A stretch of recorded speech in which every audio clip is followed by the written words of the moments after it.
আপনি যখন অফিসে তখন আপনার বাসায় বউয়ের এক্স বয়ফ্রেন্ডের কাছে মানে তার মানে আপনার সাথে পুরো সংসারের সময় তার সাথে যোগাযোগ ছিল? বিয়ের আগে ওদের সম্পর্ক ছিল, ওদের বাসায় প্রপোজ পাঠাইছে, তখন বয়স কম ছিল 2014 সালে। এই জন্য দেয়নি। রাত্রে আপনার সাথে শুয়ে মেহেদি দিল, পরের দিন সকালবেলা উঠে আর একজনের সাথে বিয়ে করলো। বউ সে আর একজনের বিয়ে করে বাসর করতেছে, আর সে বউ আবার আমি নিয়ে আসবো না। ওরে জিজ্ঞেস করা হইতেছে, আমি ওরে আগে ডিভোর্স দিছি অক্টোবর মাসে। হ্যাঁ, আমি তো হতবাক হয়ে গেছি, আমি পাথর হয়ে গেছি দাঁড়ায়, আমি কিছু বলতে পারতেছি না। আমি আবু জাফর মাহবুব, বাসা হচ্ছে নারায়ণগঞ্জ, আর এ হচ্ছে আমার মেয়ে মাইশা মাহবুব সুবহানা, আমার একমাত্র মেয়ে। ওর বয়স হচ্ছে 1 মাস কম 3 বছর। আপনি বললেন যে আপনি বাসায় মানে আপনার দোকান থেকে ফিরে এসে দেখেন আপনার বউ নেই। 2017 সালের নভেম্বর মাসে বিয়ে করি। 17 প্রেমের বিয়ে? প্রেমের বিয়ে না, অ্যারেঞ্জ ম্যারেজ। ওকে। বিয়ের 1 বছরের মাথায় আমাদের ফ্যামিলি থেকে আমি বিচ্ছিন্ন হয়ে যাই। কেন? বাসা থেকে একটু প্রবলেম ছিল, আমার ব্যবসাটা একটু দূরে ছিল, আমি ব্যবসার কাছাকাছি আইসা করছি আর কি, নিজে ভালো থাকার জন্য, আমার বউ সহ ভালো থাকার জন্য আসছি আর কি। আসার পর মোটামুটি 1.5 থেকে 2 বছর প্রচণ্ড কষ্ট হয়েছে, আর্থিক দিক দিয়া, ব্যবসার দিক দিয়া, সব দিক দিয়ে কষ্ট। যে কষ্টটা হচ্ছে গিয়া রিয়েলাইজ করার মতো নাই, কারণ আমি করছি। কেমন? খাবার দাবারে কষ্ট করছি, থাকার কষ্ট করছি, কখনো ভাড়া থাকি নেই, যেখানে ছিলাম সেখানে খুব কম টাকায় ভাড়া নিয়ে থাকছি এক রুমের মধ্যে। ওর আস্তে আস্তে যেমন ওটার সাথে অ্যাডজাস্ট করতে করতে আল্লাহ পাক আমার দিকে তাকাইছে, যেমন 2-3 বছর পর একটু একটু করে বাড়তে বাড়তে, যেমন বাসায় ছিলাম নিচে ভাড়া ছিলাম আর কি, সেই বাসায় উপরে ফ্ল্যাটে গেলাম আরেকটু ভালো থাকার জন্য।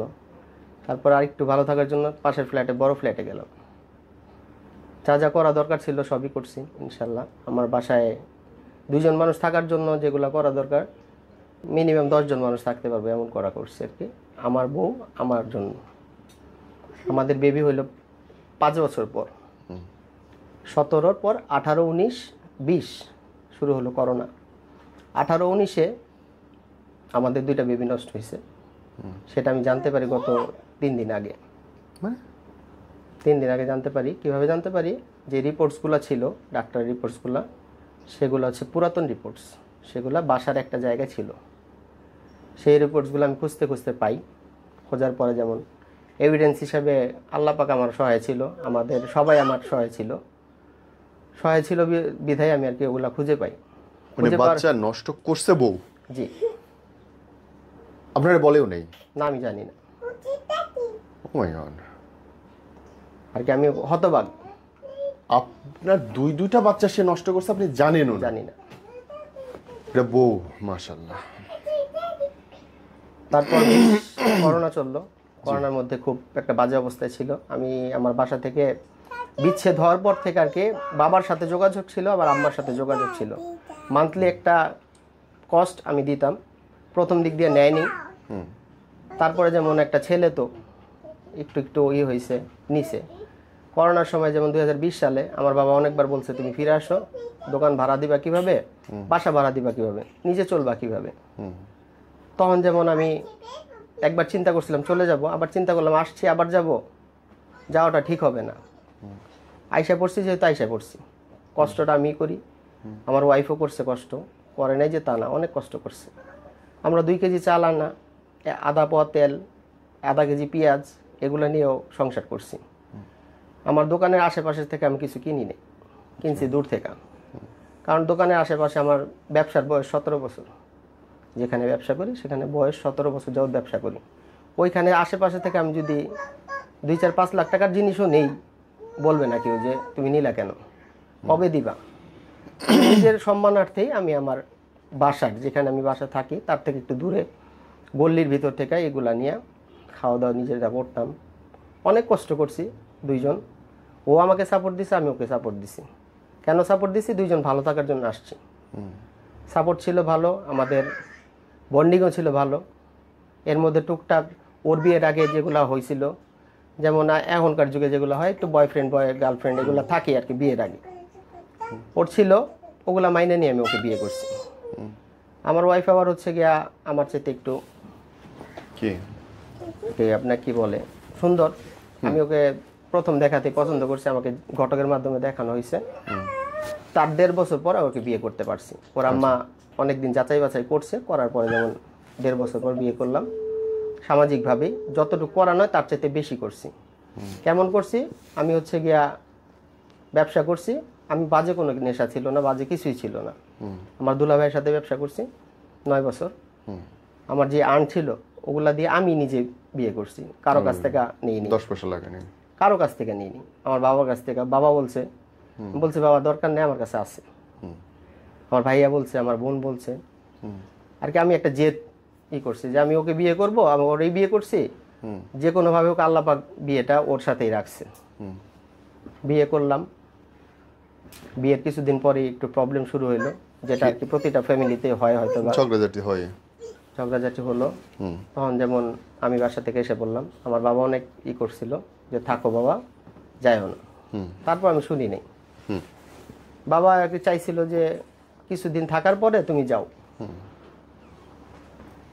তোমার তো যেতে হবেই, দোকান তোমার ওইখানে, আইসা যা তোমার হবে না। আমাদের বাবার বাড়ি হচ্ছে গিয়ে বন্দর, নারায়ণগঞ্জ বন্দরে, আর আমার বাসা হচ্ছে গিয়া সদরে, সদরে নদী পার হয়ে এখানে।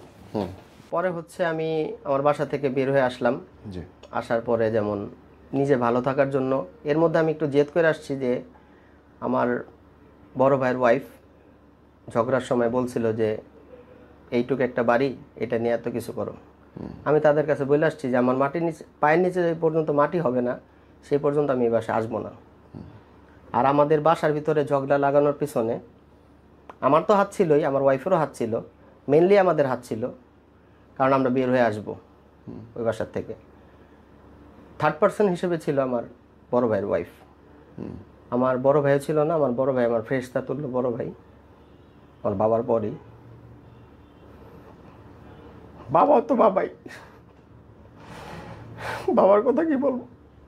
আসার সময় শুয়ে পড়ছে, আমার লাশের উপর দিয়ে যাবে, তারপর আমি শুনি নাই। আমি সব কিছু নিয়ে বের হয়েছি আমার বিয়ের আগে যেগুলা করছি। বাপ শুয়ে পড়ছে যে তার লাশের উপরে দিয়ে যেতে হবে, এবং আপনি তার ড্যামায় চলে আসলেন। ভাইয়া অনেক চেষ্টা করছে রাখার, আম্মা তো স্তব্ধ। আমার ছোট 2টা ভাই আছে, মাদ্রাসাতে পড়ে, একজন মাওলানা হবে আগামী বছর, আরেকজন হচ্ছে গিয়া তারপরের বছর মাওলানা হবে।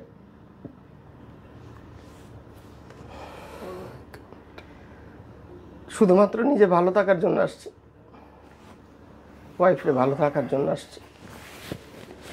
বিয়ের প্রথম থেকে আমার বাবা আমার ওয়াইফকে অনেক আদর করতো, অনেক। ফার্স্ট টাইম একটা ঝগড়া হইলো, আমার ওয়াইফকে আমার বাবা জিজ্ঞেস করছে, শীতের সময় ছিল তো, মা তুমি কি পিঠা খাইবা। ওই ঝগড়াপাত শুরু ভাবির সাথে। ভাবি একটুখানি মন মালিন্য হয়েছে। সে যেমন বলছে যে এতদিন আমি আছি, আমাকে কখনো জিজ্ঞেস করা হইলো না। বাবা যেমন বললো যে তুমি তো ওর 4.5 বছর আগে আসছো, তুমি ভালো মন্দ সব কিছু, আর তুমি হচ্ছে বড় বউ, তুমি ওর সাথে কেনই করতেছো।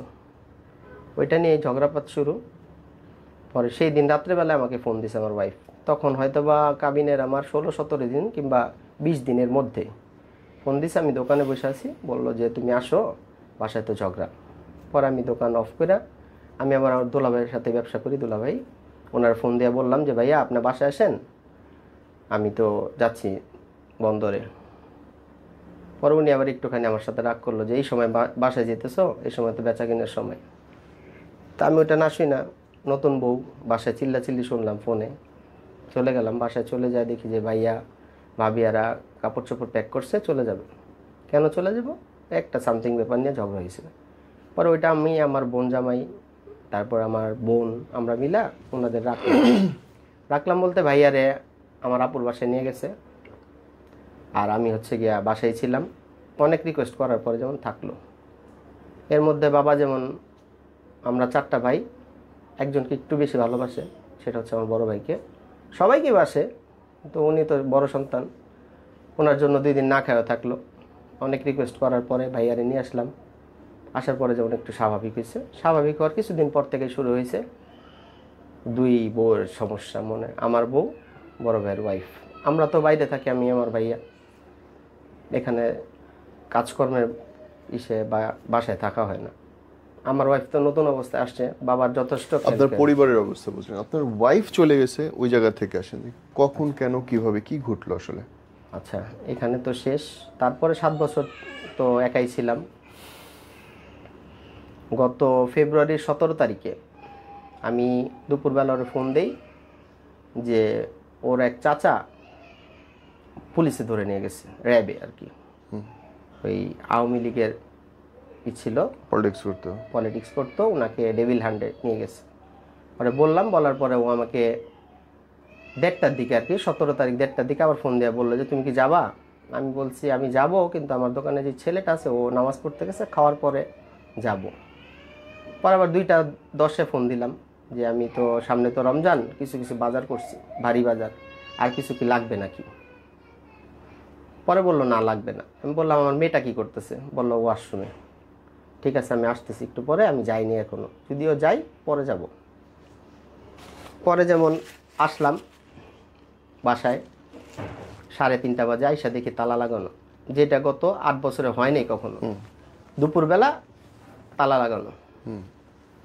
আমার মনে হইলো যে ওই বাসায় চলে গেছে, আর চাচা যেখানে ধরে নিয়ে গেছে ওই বাসায় হয়তো বা গেছে। পরে যে বাজারগুলো করছিলাম পাশের ফ্ল্যাটে রাইখা, 2টা সিঁড়ি নামতে কেমন জানি বুকের ভিতরে খচ করে উঠছে। সাথে সাথে ওরা ফোন দিলাম, ফোন বন্ধ, সুইচ অফ আর কি, ফোন বন্ধ।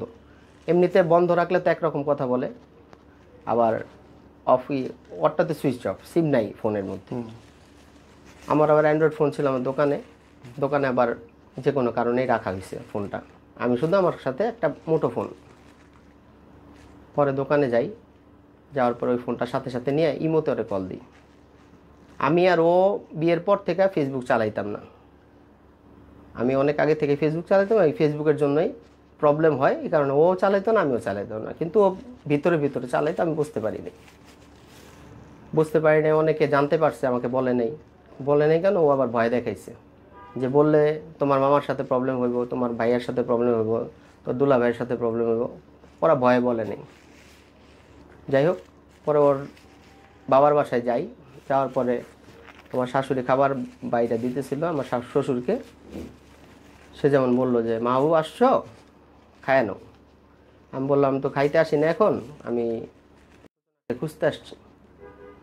পরে বললো তো এখানে আসে নাই। আমি বললাম যে চাচা তো ধরে নিয়ে গেছে ওনাদের বাসায় কিনা। পরে আমার শাশুড়ি ওই বাসায় গেছে, তাই দেখে নাই। ওনারাও খোঁজাখুঁজি শুরু করছে, আমরাও খোঁজাখুঁজি করতেছি।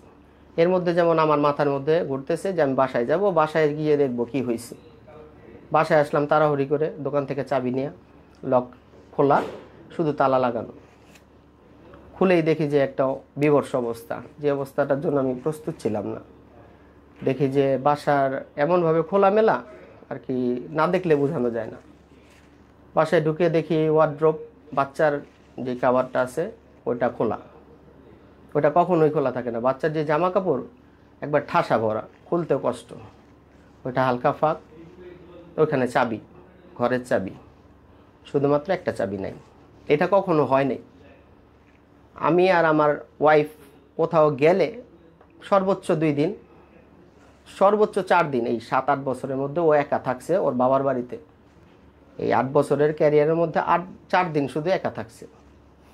ওর বাবার বাসা আর আমার দোকান কাছাকাছি, আমার দোকান আর আমার বাসা কাছাকাছি, আর মধ্যস্থলে হচ্ছে আমার দোকান। পরে যেমন ওনাদের বাসা থেকে আমাদের বাসায় খোঁজাখুঁজি, আমি বাসায় আসলাম, আইসা দেখি যে ও নাই, কাভার খোলা, ব্যাগ ট্যাগ কিছু নাই।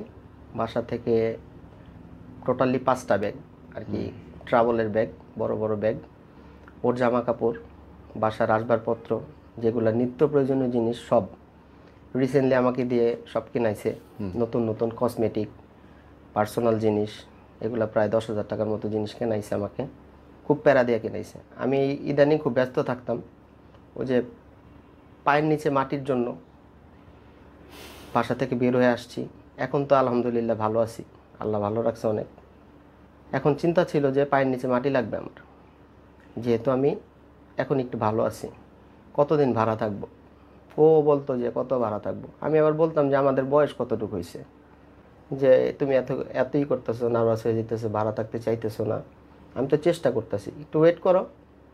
আমার ইচ্ছা ছিল কোরবানির পর থেকে আমি স্টার্ট করব, তারপর আল্লাহ পাক যতদিন লাগে। ওইরকম এক ক্যাপাবিলিটি নাই, হয়তো বা লোন টোন নিয়ে দোকানের বিজনেসের পারপাসে এগুলো দেখায় কেনার চিন্তা ভাবনা ছিল। ওরা বলছি, ও কোনো এক সময় বুঝতেও পারছে যে হ্যাঁ ট্রাই করতেছে ও। রিসেন্টলি গত বছর হচ্ছে কি আপনার কোরবানির পরে কক্সবাজার যাই, ওই পর্যন্ত সব কিছু ঠিক ছিল। কেমন ঠিক ছিল? সব কিছুই মোটামুটি ঠিক, ঝগড়া টগড়া হইতো, ঠিক হয়ে যেত।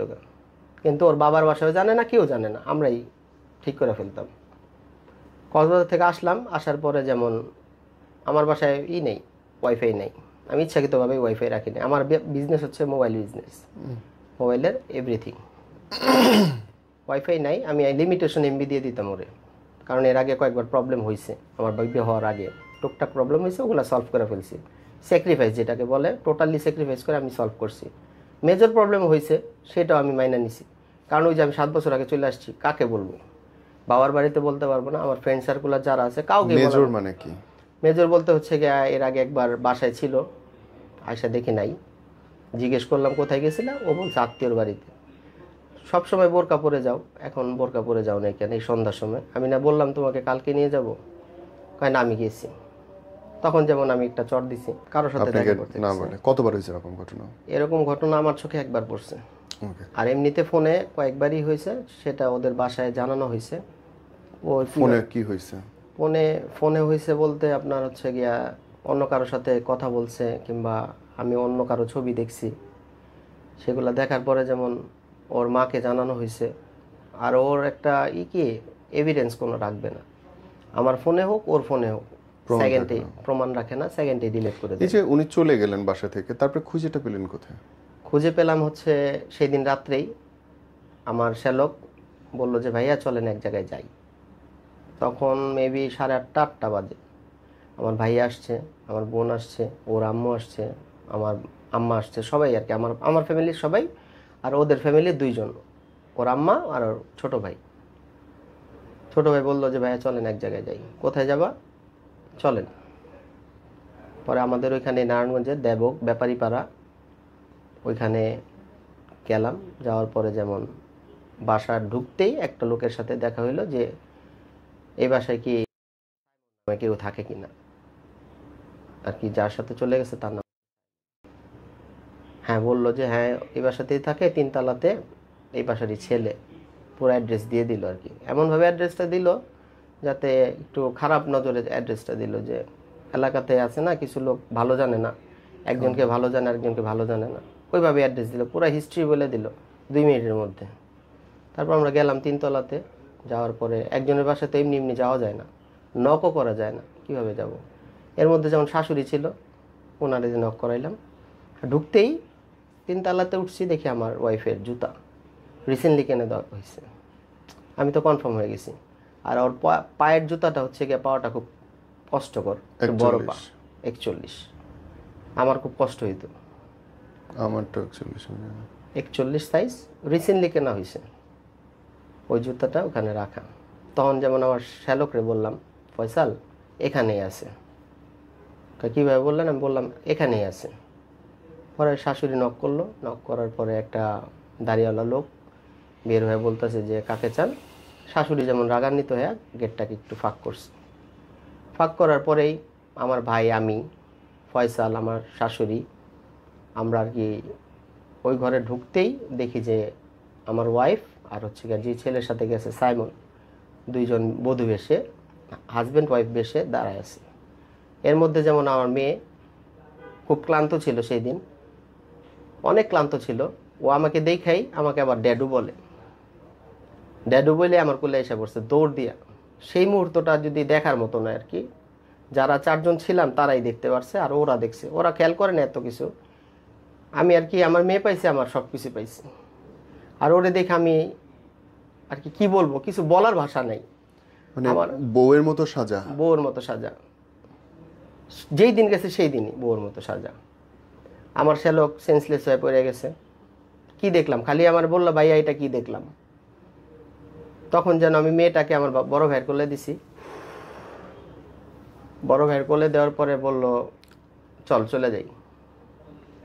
আমি দাঁড়ায় আছি, আমার শ্যালক হচ্ছে গিয়া সেন্সলেস। আমার শাশুড়ি বলতেছে মাহবুব ফয়সালের যেন কি হয়ে যেতেছে, বাবা পরে আগে ধরো। এর মধ্যে আমার শাশুড়ি একটু কাছে গিয়া বলছে, তুই এটা কি করছস? ওকে যেমন একটু রাগ হয়ে একটা চর দিছে। ও কি করলো, ওরে প্রোটেকশন দিয়ে আরেক রুমে নিয়ে গেছে, রুম থেকে বের হয় না। এদিক দিয়ে ফয়সালের অবস্থা খারাপ, হসপিটালে নেওয়ার মতো অবস্থা, সেন্সলেস এমনভাবে। পরে ফয়সাল একটু জ্ঞান ফিরছে, ও আমার বলতেছে, ভাইয়া কি দেখলাম এটা?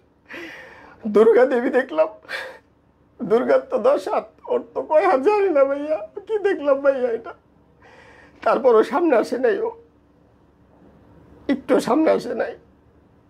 পরে গেট খুলে একটু আসছে পেছনের রুম থেকে, আসার পরে আমি তাকায় আছি ওর দিকে। আমার ভাইয়া বলতেছে, মাহবুব চল যাই গিয়া। ওই বাসার একটা মহিলা বলতেছে, আপনাদের বউ, আপনি একটা কারা? পরে বলল, আমার ভাইয়া বলার পরে বলতেছে ওর হাজবেন্ডও, ওর শাশুড়ি, আমি ওর বড় ভাই, ও হচ্ছে শালক। পরে বললো যে একবার শুধু বলছে যে তাহলে আপনাদের বউ আপনারা নিয়ে যান। আমার ভাইয়া শুধু একটাই অন্যায় করছে, যে আমরা এই বউ নিব না। এটা অন্যায় না, এটা অন্যায় না, এটা অন্যায় না। সে আর একজনকে বিয়ে করে বাসর করতেছে, আর সে বউ আবার আমি নিয়ে আসবো নাকি? ওরে ওরে জিজ্ঞেস করা হইতেছে, ও বলে আমি যাব না, আমাকে মাইরা ফেলবো। আমি ওরে আগেই ডিভোর্স দিছি অক্টোবর মাসে। হ্যাঁ, আমি তো হতবাক হয়ে গেছি, আমি পাথর হয়ে গেছি দাঁড়ায়, আমি কিছু বলতে পারতেছি না। আমার শ্যালক আবার সেন্সলেস হয়ে গেছে, ওর আবার একটু রাগ বেশি, ও আবারই হয়ে গেছে, পরে বৈশা পড়ছে। পরে যেমন ও একটু কাছে আসছে, তো সূচনা একটু কাছে আসার পরে আমি যেমন একটু রাগান্বিত হয়ে, ওর ফেসটা এমনভাবে সাজায় রাখছে, ফেসটা আমার কাছে ভালো লাগেনি। আমি ওকে একটু ধরতে গেছিলাম, হাত ঢাকায় গেছিলাম যে তোর ফেসটা নিয়ে তো এত কিছু। পরে যেমন ওইখানে পিটুনি খাইছি আমরা, আমি আমার শ্যালক। আমাকে এই শার্টটা পরেছিলাম, টানাটানি করছে মারার জন্য। ভাইয়া যেমন আমাকে আগলায় নিয়ে আসছে, ফয়সাল নিয়ে আসছে। আসার সময় যেমন 5টা যে ব্যাগ নিছে, ওই 5টা ব্যাগের মধ্যে 2টা ব্যাগ ছিল হচ্ছে বারান্দায় ছিল। আমার শাশুড়ি আবার ওই ব্যাগ 2টা চিনে। একটার মধ্যে হচ্ছে আমার মেয়ের কাপড় চোপড়, আরেকটাতে ওর কাপড় চোপড়, কিন্তু ওগুলা ওইরকম এক্সপেন্সিভ না আর কি, দামি না। ওটা হচ্ছে গিয়ে ওর বাসায় যায়, আমাদের বাসায় যায়, ওগুলা পরে যায়। ওগুলা তখন তার দেখি নেই, বাসায় এসে দেখছি যে এগুলা নিয়ে আসছি। এই 2টা ব্যাগই নিয়ে আসছি। আর আরও যে 3টা ব্যাগ ছিল, ওই 3টা ব্যাগের মধ্যে মূল্যবান জিনিস, যেমন আর কি বলবো, সব একটা মেয়ে মানুষের যা যা লাগে বাসায় থাকলে, ও যেগুলা নিছে মিনিমাম 2-3 মাস কিছু লাগবে না, কিনতে হবে না, একবার টোটালি।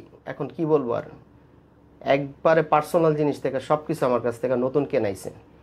যেই দিন যাবে তার আগের দিন রাত্রেবেলা মেহেদি দিছে। আমার হঠাৎ করে বলতেছে যে মেহেদি কিনা নিয়ে এসো, আমি মেহেদি দিব। তার আগের থেকে বলতেছে। আমি বলি যে তুমি তো মেহেদি দিতে পারো না, তোমার আপু দিয়ে দেয় ঈদের সময়। রাত্রে আপনার সাথে শুয়ে মেহেদি দিল, পরের দিন সকালবেলা উঠে আর একজনের সাথে বিয়ে করল। জি জি, বউ। জি। 2:30 বাজতেছে, ও মেহেদি দিতেছে। কথা বলেন নেই আপনি বউয়ের সাথে? কেন করলে তুই এটা?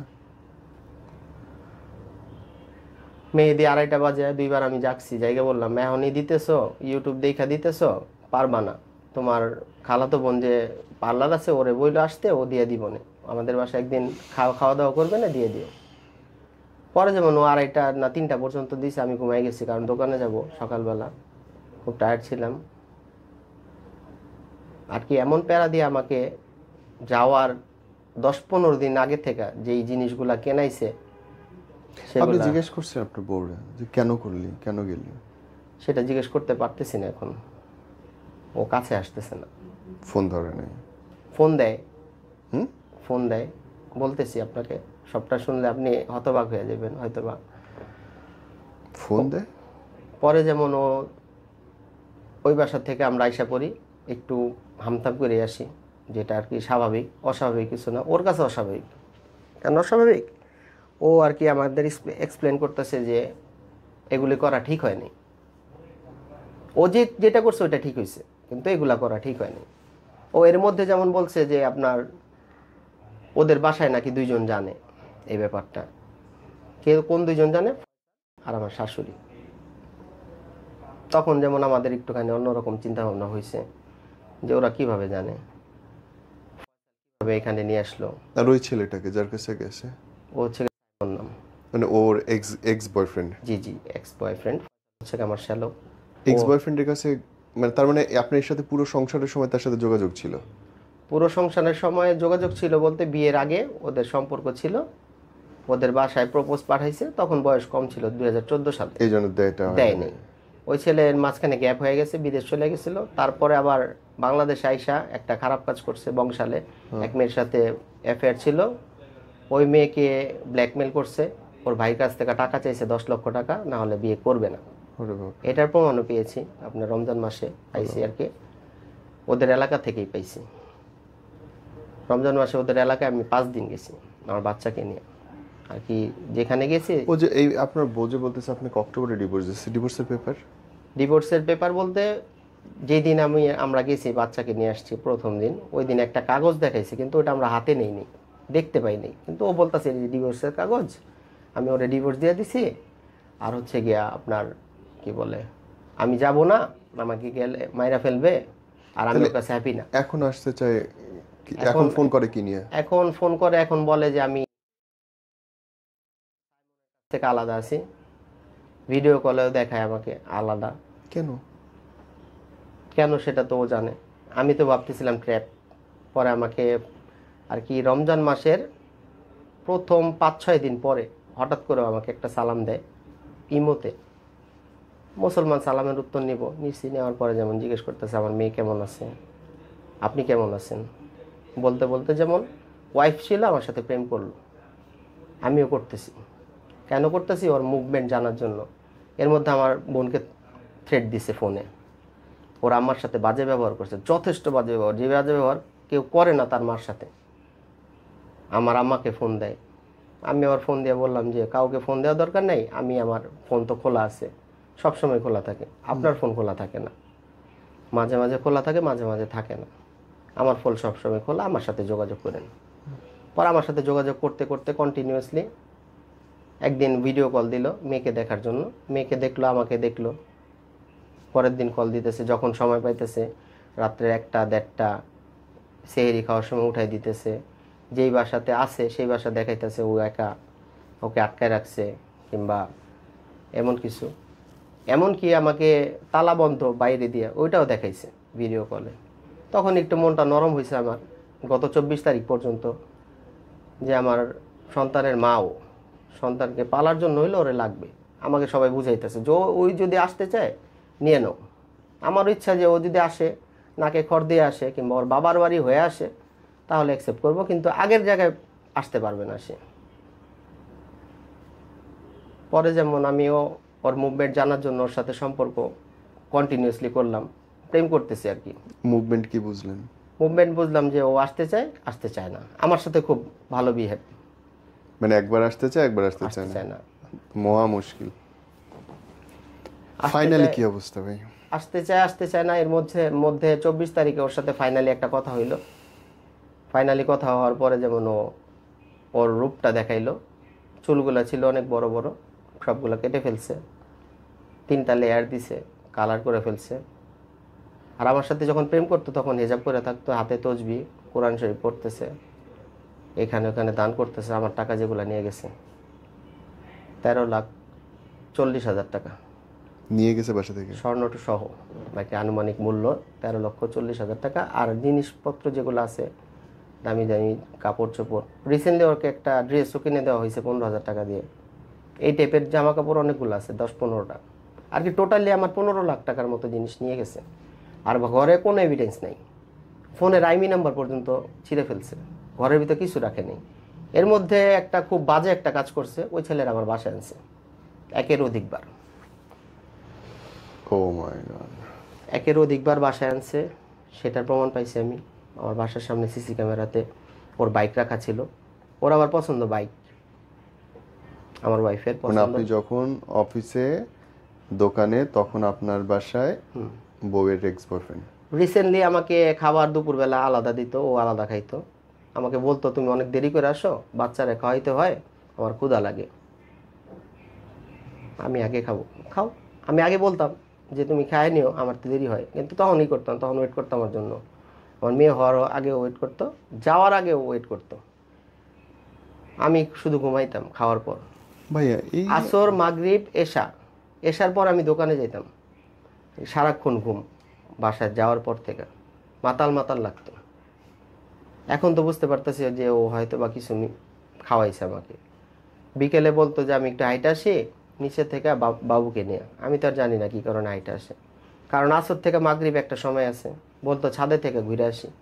আসর থেকে মাগরিব সময় আমার মনে হয় ওই সময় ওর সাথে কথাবার্তা বলতো, তখন তার বুঝতে পারিনি। এ নিয়ে ভাই, এই যে অদ্ভুত একটা সংসারের ভেতর দিয়ে আপনি গেলেন, যারা দেখতেছে যদি শেখে, কি শিখতে পারে বলেন তো? আমি চাই আপনার মাধ্যমে 5টা মেয়ে ঠিক হোক, 5টা ফ্যামিলি ঠিক হোক, 2টা ফ্যামিলি, 10টা ফ্যামিলি ঠিক হোক, অন্তত পক্ষে একটা ফ্যামিলি ঠিক হোক। কারণ হচ্ছে কি, আমার জীবনে যেটা ঘটছে অন্য কারো জীবনে যে ঘটবে না তা না, ঘটতেই পারে। এটার মাধ্যমে যদি কেউ শুনে, কেউ দেখে, একটু ভালো লাগে যে নীরব ভাইয়ের অনুষ্ঠানটা দেখতেছি আমি অনেকদিন যাবৎ, এই জিনিসটা আমার কাছে ভালো লাগছে। আমার মেয়েটা এমন করতেছে, আমার বোনটা এমন করতেছে, ওকে করতে দিব না।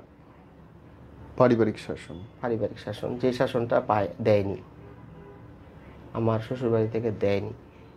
আমি তো জানি 7-8টা বছর আমি একটা গণ্ডির মধ্যে ছিলাম। কেমন গণ্ডি, আমি কিছু বলতে পারিনি কখনো। আমার বাবা মাকে ছেড়ে আসছি। আমার শ্বশুরবাড়ির একটা ছিল রাজনৈতিক। যদি আপনার বউয়ের জন্য কিছু বলতে চান অন ক্যামেরায়। লাস্টে আরেকটু কথা আছে, একটু জাস্ট। ওই ছেলে আমার বাসায়, আমি আমার বেডরুমে দেখছি যে এলোমেলো। জিজ্ঞেস করলাম এগুলা কীভাবে হয়েছে, বললো যে মেয়ে খেলাধুলা করছে। ওই খেলাধুলাটা যদি 10 জন বাচ্চাও করে, ওইভাবে থাকে না বিছানাটা যেভাবে ছিল। তখন আমি এটাকে, আমাকে অ্যাবাউট করে অন্যদিকে টান নিয়ে, আমি তো দোকান থেকে আসতাম 12টা বাজে, খুব চিল্লাচিল্লি করতো। আমি ভয়ে অন্য রুমে যায় বসে থাকতাম, কারণ রাত্রে 12টা বাজে, মানুষ তো খারাপ বলবে। তার মধ্যে 2 দিন বাথরুম থেকে সিগারেটের গন্ধ পাইছি। একদিন ভাবছি পাশের বিল্ডিং কাজ চলতেছে হয়তো বা। পরে আরেক দিন ও তো ফাইসা গেছে গিয়া, আমার এক্সপ্লেন করতে পারতেছে না যে কে সিগারেট খাইলো। বাচ্চাকে খাওয়াইতেছে, ইচ্ছাকৃতভাবে বাচ্চাকে বমি করাইলো। বমি করা টয়লেটে ওয়াশরুমে ঢুকছে যে 1-1.5 ঘন্টা বের হয় না। টয়লেট পরিষ্কার করতেছে, বাচ্চার কাপড় চোপড় ধুইতেছে, বাচ্চার এই কাঁথা ধুইতেছে, প্রস্রাব করছে যেগুলা ওয়াশরুমে, এগুলো পরিষ্কার করতে করতে আমি ভুলে গেছি গা। আরেক দিন সবচেয়ে ডেঞ্জারাস ঘটনা যেটা দেখছি, একটা প্যাকেটের টুকরা ওয়াশরুমে। আমি তো দেখে আমার কাঁপা শুরু হয়ে গেছে। আসলাম, আমি বললাম যে এটা কি। ও আমাকে এমনভাবে এক্সপ্লেন করলো আর এমনভাবে চিল্লানি দিল, নিচতলা থেকে সবাই তাকায় আছে। রাত্রে তখন বাজে প্রায় 1টা, আমি দোকান থেকে আসছি 12:30 বাজে। আমি তো কি করব। এর আগে একবার প্রবলেম হয়েছে, ওর বাবা আমার কাছ থেকে নিয়ে গেছে, আমাকে যথেষ্ট অ্যারেঞ্জমেন্ট করছে যে তুমি আমার মেয়েকে মারছো, চুল টুল কাইটা মারতে মারতে চুল ছিঁড়া ফেলছো, বেল দিয়ে বাড়ি দিছো, যেগুলো আমি করি নাই। আমি তিল করছি, ওনারা আমাকে ওনারা মেয়ের কারণে বলছে তাল করছি। যাক, ওইটা কোনো কথা না, ওইটা প্রথম হয়েছে। ওইটা মানে কি প্যাকেট? জি।